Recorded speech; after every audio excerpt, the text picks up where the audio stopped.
នៅថ្ងៃអាទិត្យទី23ខែមិនិនាឆ្នាំ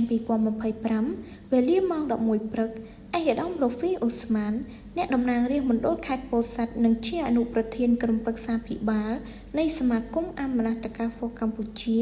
បានអញ្ជើញចុះចែកកញ្ចប់អាហារស្រ័យបួសចំនួន110កញ្ចប់និងគម្ពីរអាល់កុរអានចំនួន200ក្បាលដល់ប្រជាពលរដ្ឋក្រីក្រទួននិងកូនសិស្សនៅភូមិអង្គក្រូចខាងត្បូងឃុំបូរីជលសាស្រុកបូរីជលសាខេត្តតាកែវកម្មវិធីនេះបានប្រព្រឹត្តទៅក្រោមជំនួយឧបត្ថម្ភពី Mr. Mahdi Ahmad មកពីប្រទេសកាហ្សាក់ស្ថានតាមរយៈការសហការនៃលោកសេនសាម៉ាននាយកប្រតិបត្តិនៃសមាគមអាម៉ាណាតកាហ្វូកម្ពុជាលោកសេនសាម៉ានបានឲ្យដឹងថាការចែកអំណោយនេះជាផ្នែកមួយនៃកម្មវិធីសង្គមរបស់សមាគមកាតាដើម្បីជួយសមាជិកនិងសហគមន៍ក្រីក្រដើម្បីអាចប្រើប្រាស់ក្នុងអំឡុងពេលខែរ៉ូម៉ាដនលោកបានអរគុណចំពោះថ្នាក់ដឹកនាំសហគមន៍និងប្រជាពលរដ្ឋដែលបានចូលរួមក្នុងកម្មវិធីនេះហើយជាពិសេស Mr. Mahdi Ahmad ដែលតែងតែគាំទ្រ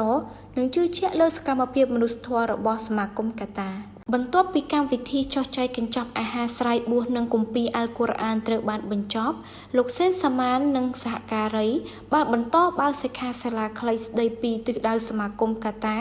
និងការអភិវឌ្ឍសហគមន៍តបតាមសំណូមពររបស់ហគមទួននិងប្រជាពលរដ្ឋមកពីភូមិត្រពាំងលើកឃុំស្មងស្រុកទ្រាំងខេត្តតាកែវដែលមានអ្នកចូលរួមប្រមាណជាង100នាក់យើងក៏សម្គាល់ឃើញថាសមាគមកាតាជាស្ថាប័នអ៊ីស្លាមមួយដែលមានបេសកកម្មក្នុងការគាំទ្រនិងជួយសង្គ្រោះសហគមន៍មូស្លីមកម្ពុជាតាមរយៈកម្មវិធីសប្បុរសធម៌និងការអភិវឌ្ឍសេដ្ឋកិច្ចកាតាបានបន្តជំរុញការចូលរួមរបស់សហគមន៍នៅក្នុងការលើកស្ទួយជីវភាពនិងការអប់រំដើម្បីកសាងអនាគតដ៏រុងរឿងសម្រាប់សមាជិកនិងប្រជាពលរដ្ឋមូស្លីមនៅកម្ពុជា